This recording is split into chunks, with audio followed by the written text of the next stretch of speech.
ஹரி ஓம். அனைவருக்கும் நமஸ்காரம். நாம் பார்த்துக் கொண்டிருக்கிற வகுப்பு குரு கீதை. இப்ப இதுல கடந்த வகுப்புகள்ல 29 ஸ்லோகங்கள் பார்த்து முடிச்சுட்டோம்.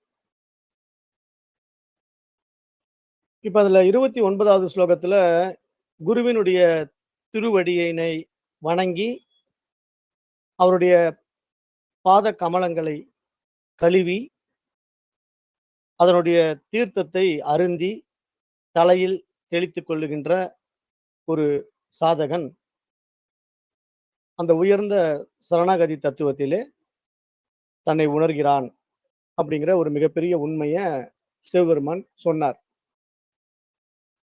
அப்ப நம்ம இந்த இடத்துல அத எப்படி பார்க்கணும் அப்படின்னா, குருவினுடைய திருவடி அப்படிங்கிறத நான் நேத்தே சொன்னேன். அது சரணாகதி. சரணாகதின்னா என்னன்னா, இப்போ நம்முடைய அகங்காரத்த நம்ம ஒட்டுமொத்தமா குருவினிடத்துல ஒப்படைச்சிடணும். நான் அப்படிங்கிற ஈகோ இங்க எதுவுமே என்னிடத்துல கிடையாது. இந்த உடலும், மனமும் அந்த ஈஸ்வரனின் கருவிகள். சாட்சாத் அந்த ஈஸ்வரனே இங்க தன்னை காட்டிக் கொடுக்கிற ஒரு வைபவம் நடக்கிறதுனால, இங்கு நான் அப்படிங்கிற ஒரு தனித்துவ அடையாளம் என்னிடத்திலே இல்லை என்று அந்த ஒட்டுமொத்த அகங்காரத்தை அர்ப்பணிப்பது தான் இங்க சரணாகதி அப்படின்னு நம்ம பார்க்கிறோம்.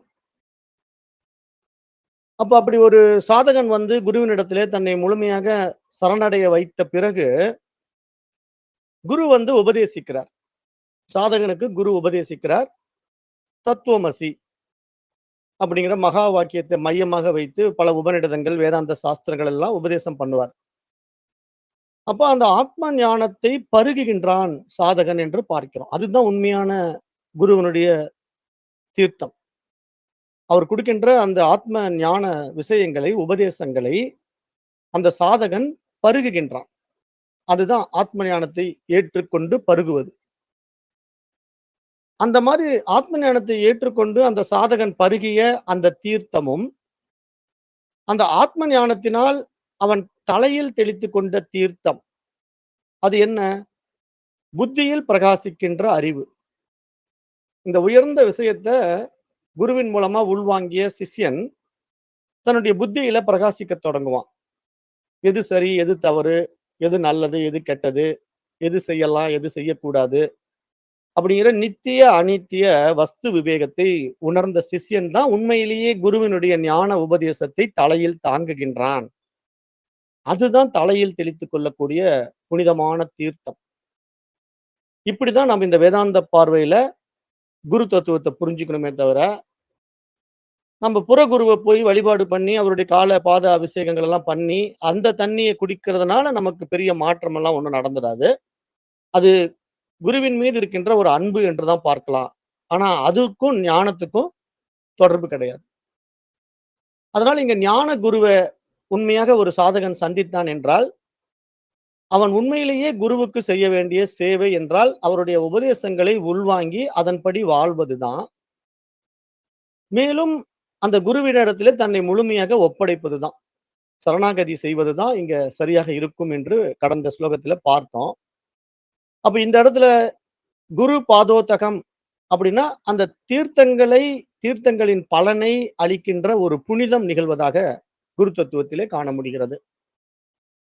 அப்ப இதனுடைய மையம் என்ன அப்படின்னு பார்த்தீங்கன்னா, குருவினிடத்திலே இருந்து ஞானம் பெற்று, அந்த ஞானத்தின் மூலமாக மன தூய்மை உண்டாகி, இந்த உடல் மனம் கடந்த விடுதலையை சாதகன் அடைகின்றான் அப்படிங்கிற ஒரு மிகப்பெரிய தத்துவத்தை இங்க சுட்டிக்காட்டுது இந்த ஸ்லோகம். கடந்த முறை பார்த்த 29வது ஸ்லோகம். அப்ப குருவினுடைய திருவடியில சரணாகதி என்பது அகங்காரத்தை அழிப்பது, குருவினுடைய உபதேசத்தை பக்தி சிரத்தையுடன் ஏற்றுக்கொண்டு அதை தன்னுடைய புத்தியிலே உள்வாங்கி நிலை நிறுத்துவது என்பதுதான் பாதோதகத்தை பருகி தலையில் தாங்குவது. இது மாதிரி நம்ம இந்த இடத்துல புரிந்து கொள்ள வேண்டும் என்பதாக பார்க்கிறோம். அப்போ வெளிப்புற தீர்த்தம் நம்முடைய உடலை தூய்மைப்படுத்தலாம். ஆனால் குருவினுடைய உபதேசம் நம்முடைய மனதை தூய்மைப்படுத்துகிறது. அப்ப இந்த நிலையில் தான் மனம் அஞ்ஞானத்தை, அறியாமையை நீக்கி அந்த தூய அறிவாக பிரகாசிக்க தொடங்குகிறது என்பதை சிவபெருமான் கடந்த ஸ்லோகம் 29ல நமக்கு சுட்டிக்காட்டினார். இப்ப நாம் இன்றைக்கு ஸ்லோகம் 30 பார்க்க இருக்கிறோம். பூஷணம் பாபபங்கஸ்ய தீபனம் ஞான தேஜசஹ குரோ பாதோதகம் சம்யக் சம்சாரார்ணவதாரகம்.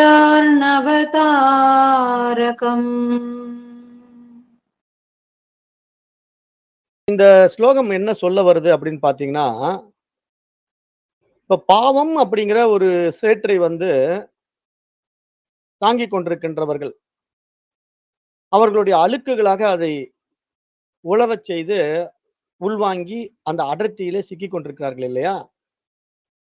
அப்படி பாவம் என்னும் சேற்றில இந்த ஞானம் ஒளி பட்ட உடனே அது கரைந்து உருகி வெளிவர ஆரம்பித்து விடுகிறது.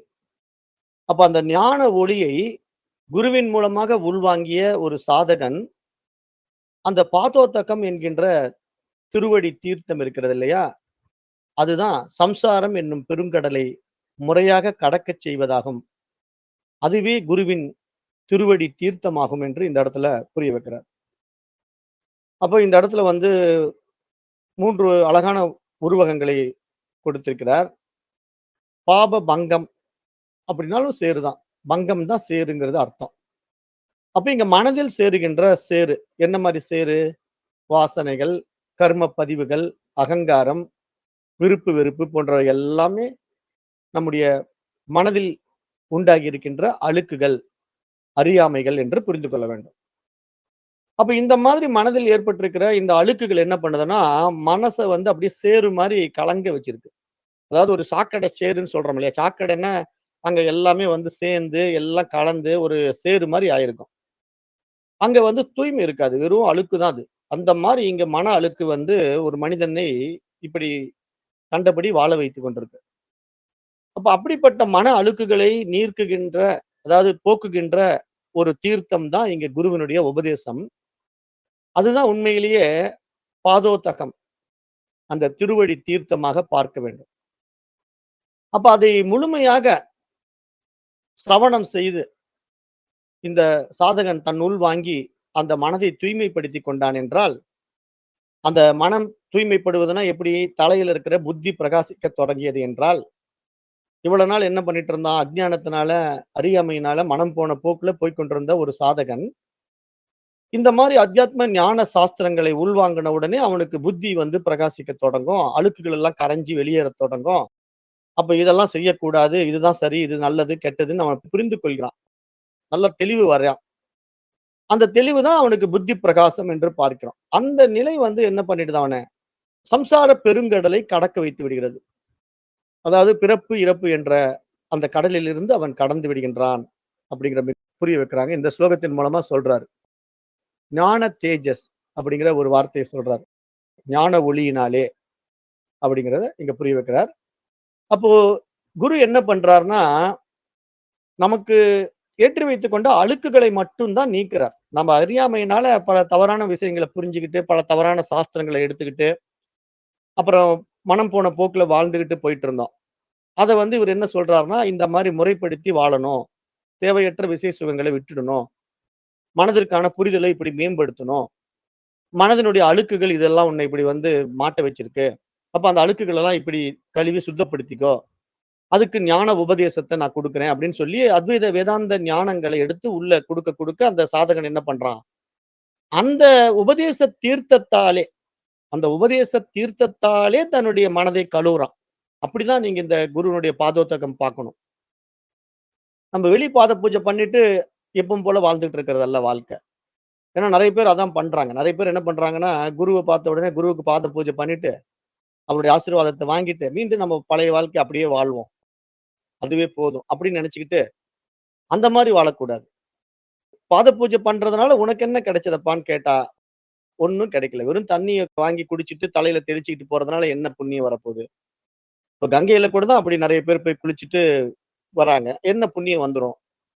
அப்புறம் நம்ம செஞ்ச பாவமெல்லாம் கங்கையில குளிச்சா தீர்ந்துடும். அல்லது குருவினுடைய அந்த பாதம் கழுவிய தீர்த்தத்தை குடிச்சா தீர்ந்துடும்னு நினைச்சா, அப்ப எல்லாம் ஆளாளுக்கு பாவத்தை செஞ்சுட்டு, எல்லாம் கங்கையில போய் குளிச்சுட்டு வந்துடலாமே! பிரச்சனையே இல்லையே!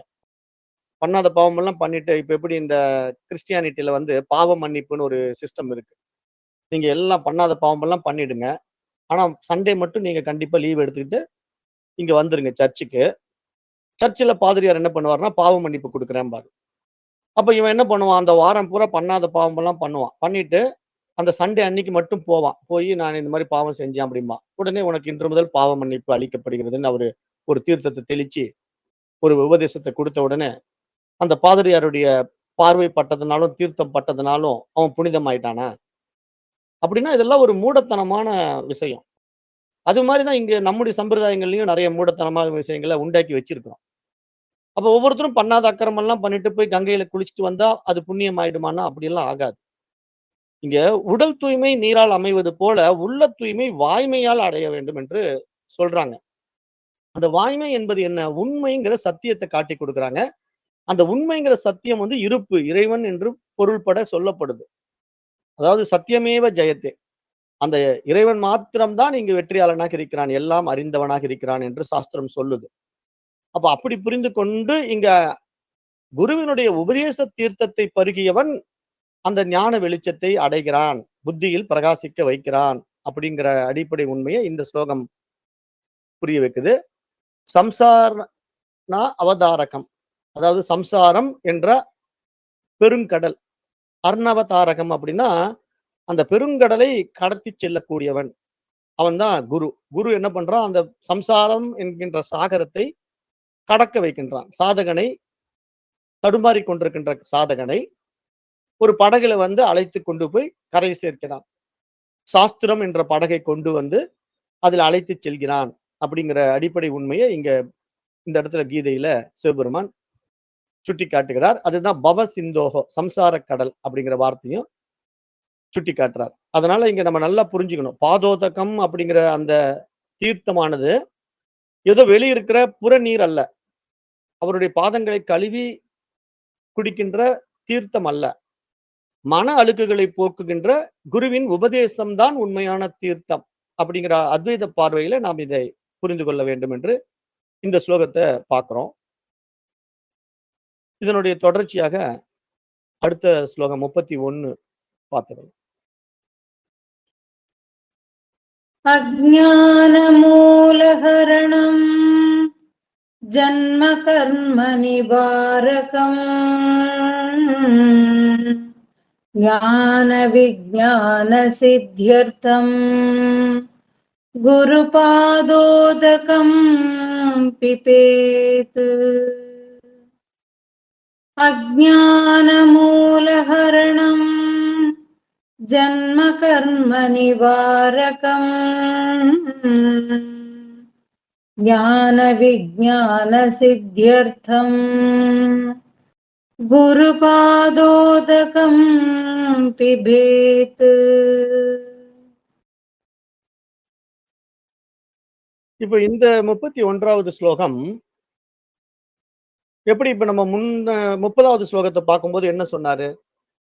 ஒரு சாதகனினுடைய அறியாமை அழுக்குகளை அகற்றி, பிறப்பு, இறப்பு என்ற சம்சார கடலை கடத்தி, அவனுக்கு ஞானமும், அனுபவமும் சித்தியாவதற்கான குருவினுடைய திருவடி தூளியை, குருவினுடைய திருவடி நீரை பருக வேண்டும் அப்படின்னு சொன்னாரு. அப்ப அந்த பாதோதகத்தை பருகுவதினாலே அந்த சாதகன் தன்னுடைய புத்தியை பிரகாச வைத்து விடுகிறான். ஏனென்றால் அவர் அளித்த அந்த பாதோதகம் என்ற தீர்த்தமும் அவருடைய உபதேசம் தான் அப்படிங்கிற மிக உயரிய உண்மையை நாம புரிந்து கொள்ள வேண்டும் அப்படிங்கிறத இந்த இடத்துல இந்த ஸ்லோகத்துல சொல்றார். அப்ப இந்த இடத்துல நம்ம என்னன்னா அறியாமைங்கிற ஒரு அழுக்கை நம்ம அகற்றுவதுங்கிறது ஏதோ நம்ம உடம்புல இருக்கிற அழுக்கு நீக்கிற மாதிரி நீக்க முடியாது. இப்ப நம்ம உடம்புல இருக்கிற அழுக்கை நம்ம போக்குறதுக்கு என்ன பண்ணலாம்? சோப்பு வாங்கிட்டு வந்து குளிக்கலாம், ஷாம்பு போட்டு குளிக்கலாம். அதெல்லாம் நமக்கு புற அழுக்குகளை போக்கிட முடியும். ஆனா நம்ம இடத்துல அறியாமைங்கிற அழுக்கு வந்து பல பிறவிகளாக ஒட்டி கொண்டிருக்கிற பந்தம். அது ஒரு பெரிய சம்சார சாகரம். பிறப்பு, இறப்பு அப்படிங்கிற சக்கரத்துல நம்மள சுத்த வச்சு கஷ்டப்படுத்திட்டு இருக்கு. அப்ப அந்த கர்மத்தின் காரணம், நாம் செய்த பல செயல் விளைவுகளினால நமக்கு இந்த பிறப்பு, இறப்பு சக்கரம் தொடர்கிறது. அந்த சுழற்சியை தடுக்க வேண்டும் என்றால், குருவினுடைய பாத தீர்த்தத்தை பருக வேண்டும். பிபேத் அப்படிங்கிற வார்த்தையில இங்க சொல்றாரு. பிபேத் பருகுதல் அப்படின்னு அர்த்தம். அப்ப இங்க எந்த அடிப்படையில இந்த உபதேச பொருள் சுட்டிக்காட்டப்படுகிறதுன்னா, ஞானம் என்ற அடிப்படையில. அதாவது பருக வேண்டும் அப்படிங்கிற வார்த்தையும், ஞானம் அப்படிங்கிற வார்த்தையும் நம்ம இங்க சரியா பார்க்கணும். ஞானத்தை பருக வேண்டும். அப்ப இந்த உபதேசத்தின் மூலம் குரு நமக்கு என்ன சுட்டிக்காட்டுறார்? தத்துவமசி. நீ அதுவாகத்தான் இருக்கிறாய் அப்படிங்கிற மிகப்பெரிய மகா வாக்கிய உபதேசத்த புரிய வைக்கிறார். அப்போ குரு உபதேசிக்கின்ற அந்த தத்துவத்தை அறிந்து கொண்ட சாதகன், அந்த அறிந்த உண்மையிலே தெளிவாக நிலை பெற வேண்டும். அப்படி நிலை பெற்ற பிறகுதான் அவனுக்கு அந்த உண்மை அவனிடத்திலிருந்து வெளிப்படத் தொடங்கும். அது அந்த குருவின் உபதேசத்தினாலே உள்வாங்கிய அந்த உண்மை ஞானம் பிரகாசிக்கத் தொடங்குகிறது. அது ஏதோ வெளியிருந்து பெற்றுக்கொண்ட புற அறிவு போன்றது கிடையாது. நாம் அந்த உண்மை அறிவை மறைத்து வைத்திருந்த அறியாமைகள் நீங்கி விட்டதினாலே வெளிப்படுகின்ற ஆத்மஸ்வரூபம் அப்படிங்கிறத இங்க இந்த ஸ்லோகத்துல புரிய வைக்கிறார். அப்புறம் இந்த அஞ்ஞானத்தின் வேராகத்தான் நமக்கு என்ன வந்து இங்க சிக்கிக்கிட்டு இருக்குன்னா, நம்மகிட்ட இருக்கிற இந்த உடல். இந்த உடல் வந்து இருக்கிற வரைக்கும் நமக்கு என்னன்னா, இது உண்மை என்று நம்ம நம்புறோம். அந்த உடம்பை அடிப்படையாக வைத்துக்கொண்டு நான் பிறந்தேன், நான் வளர்ந்தேன், நான் அதை செய்கிறேன், இதை செய்கிறேன், நான் அனுபவிக்கிறேன், நான் துன்பப்படுகிறேன், நான் இறந்து விடுவேன் அப்படின்னு பல முரண்பட்ட கருத்துக்களை மனதில் உண்டாக்கி வைத்துக் கொண்டிருக்கிறோம். அது எதனால? அந்த உடல் மீது இருக்கின்ற பற்று. இதுதான் ஜன்ம, கர்ம, சம்சார பந்தத்துக்கு அடிப்படையாக அமைகிறதுன்றார். அதாவது பிறப்பு, இறப்பு, நம்முடைய செயல் விளைவுகள் எல்லாமே இந்த உடலின் அடிப்படையில் நிகழ்வதனால, இப்ப குருவினுடைய உபதேசம் என்ன பண்ணுதுன்னா, நம்ம இந்த உடல் கடந்த அந்த உணர்வு நிலைக்கு கொண்டு செல்கிறது என்று பார்க்கிறோம். அப்ப அந்த உடல் கடந்த உணர்வு நிலைக்கு நம்ம போகும்போது, அங்க அறியாமையின் வேர் அறுக்கப்படுகிறது என்று பார்க்கிறோம். அப்ப நான் உடல் அல்ல அப்படிங்கிற ஒரு நிலைப்பாடு நம்மகிட்ட எப்ப உண்டாயிடுதோ, அப்பவே இந்த உடலின் மூலமாக செய்கின்ற செயல் விளைவுக்கும் நான் கர்த்தா, போக்தா அல்ல அப்படிங்கிற ஒரு ஆழமான உண்மையும் நமக்கு புலனாகிறது. அப்ப இந்த இடத்துல நம்ம இந்த விஷயத்தை எப்படி பார்க்கணும் அப்படின்னா, இப்ப குரு நமக்கு காட்டிக் கொடுத்த உபதேசம் எப்படின்னா, இப்ப இந்த உடம்ப நானுங்கிற அபிமானத்த விட்ட உடனே நான் அந்த அறிவு, அந்த தூய உணர்வு அப்படிங்கிற நம்முடைய சுய சொரூபத்துல, சுய அறிவுல நின்னுகிட்டு நாம சாட்சியா இந்த உலகத்த பார்த்தோம்னா, இந்த உடலும், மனமும் அந்த அறிவுக்கான ஒரு கருவிதான். அப்ப இந்த கருவியை கொண்டு இந்த உலகத்துல பல காரியங்கள் நடக்கலாம். ஆனா அதற்கான கர்த்தா, போக்தா அபிமானம் அந்த கருவிக்கு வரக்கூடாது. ஆனா அஞ்ஞானத்தினால அந்த கருவிக்கு வந்துடுது. அதுதான் இங்க பிரச்சனை அப்படின்னு புரிஞ்சுக்கணும். இதுக்கு நான் கடந்த முறை ஒரு உதாரணம் சொன்னேன். உபநிடத வகுப்பு எடுக்கும்போது சொன்னேன். அல்லது பஞ்சதசியிலேயே சொல்லியிருப்பேன். இப்ப வந்து ஒரு கத்தி இருக்கு. அந்த கத்தி வந்து ஒரு கருவிதான். எல்லோரும் பயன்படுத்தக்கூடிய கருவி. அது வந்து வீட்ல இருக்கிற பெண்மணிகள் வந்து காய்கறி நறுக்கலாம் அந்த கத்திய வச்சு. அதுவே ஒரு கொலைகாரன் அந்த கத்திய வச்சு கொலையும் பண்ணுவான். அவனுக்கு அந்த கத்தியினுடைய பயன்பாடு அவனுக்கு என்ன பர்ப்பஸ்ன்னா கொலை பண்றதுக்கு.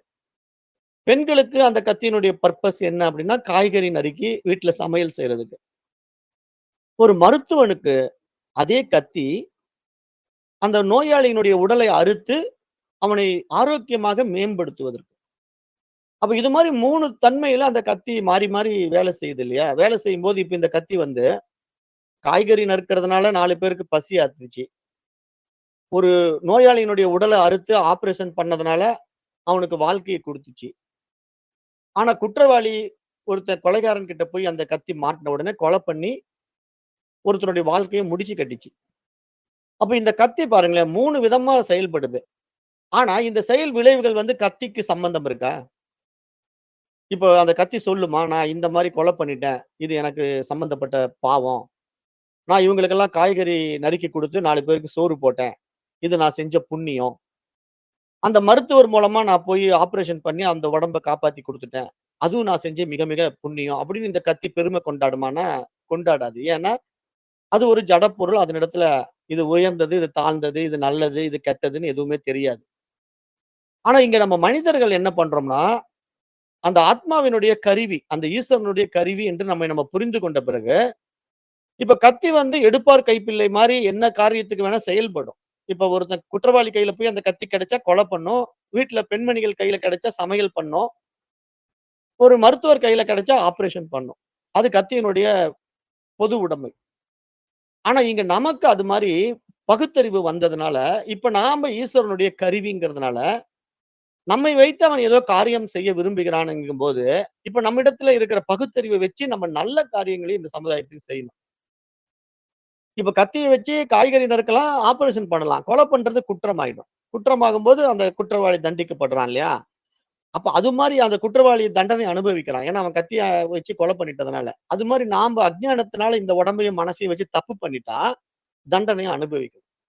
ஏன்னா, இதெல்லாம் இயற்கையினுடைய நீதி, சட்டம் இருக்கு. அதனால நாம எப்படி இத பார்க்கணும்?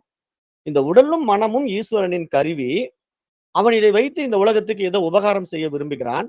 ஆகவே இதைக் கொண்டு நான் உபகாரமாக வாழ விரும்புகிறேன். நல்லது செய்து வாழ விரும்புகிறேன் என்று புரிந்து கொண்டு, நற்பணிகளை இந்த சமுதாயத்துக்கு செய்ய வேண்டும்.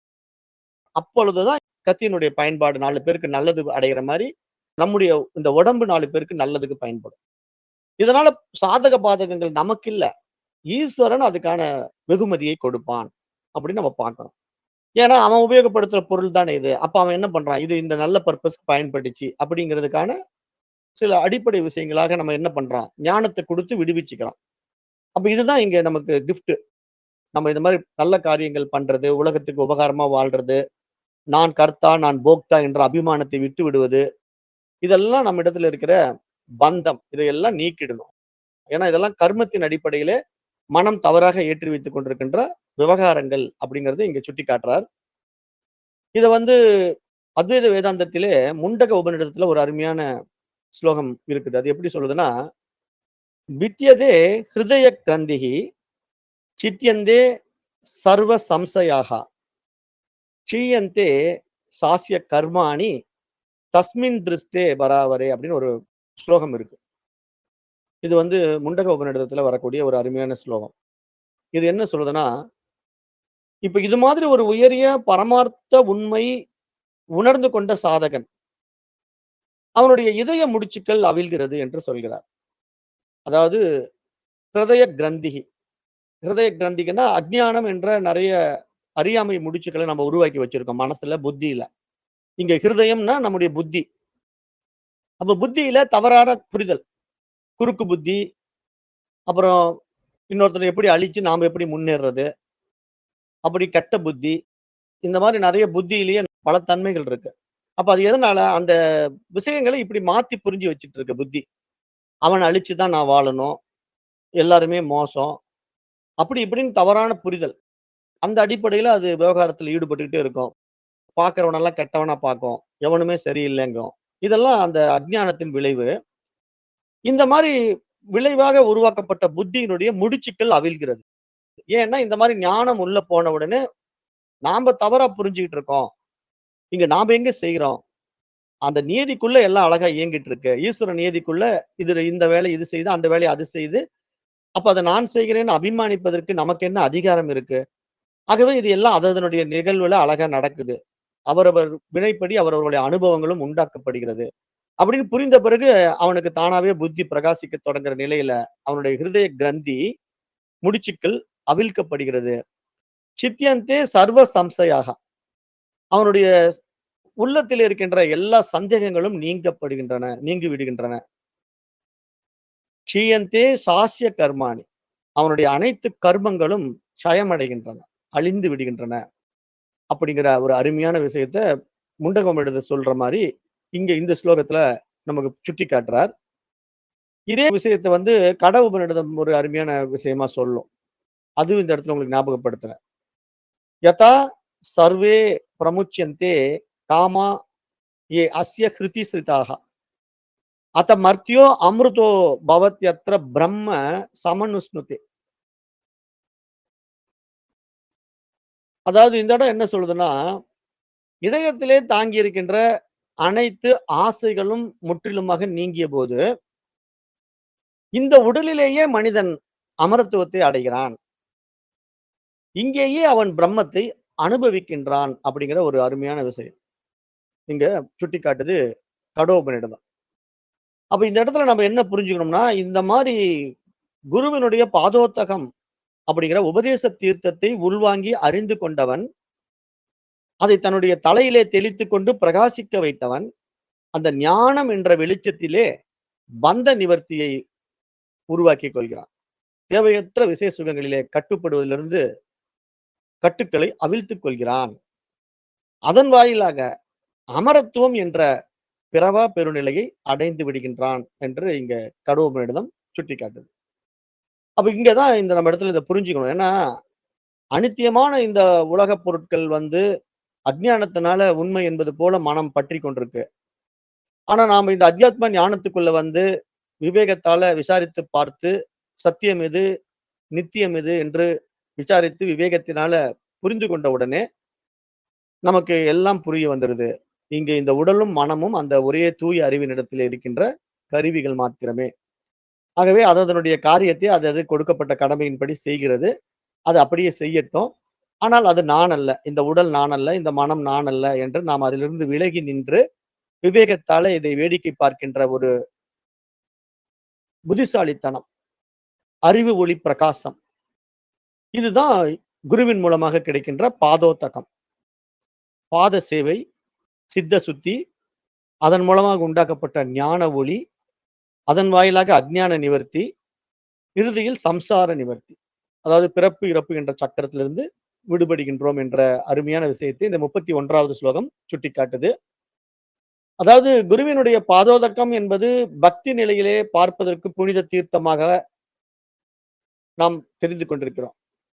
ஆனா அத்வைதத்தின் ஆழ்ந்த நிலையிலே குரு உபதேசத்தை உள்ளார்ந்து ஏற்றுக்கொள்வதற்கான குறியீடாக புரிந்து கொள்ள வேண்டும். அந்த உபதேசம்தான் சாதகனுடைய மனதை சுத்தப்படுத்தி, நான் தேகம் அல்ல, நான் மனம் அல்ல என்று பஞ்ச கோஷங்களையும் நீக்கி, அந்த மூல அறியாமையை அகற்றி, ஆத்ம ஞானத்தை வெளிப்படுத்துகிறது. ஆகவே அந்த உண்மையான ஞானம் நிலை பெற்ற போது, அந்த சாதகனிடத்திலே கர்த்தா, போக்தா என்ற தவறான அடையாளங்கள் நீங்கி விடுவதினாலே, அவன் பிறப்பு, இறப்பு என்ற சம்சார கடலை கடக்கின்றான். அவன் இந்த அறியாமைக்கு காரணமாக இருந்த, வேறாக இருந்த இந்த உடலில் இருந்து விடுபட்டு விடுகின்றான். இனி அவன் உடல் எடுக்க மாட்டான்.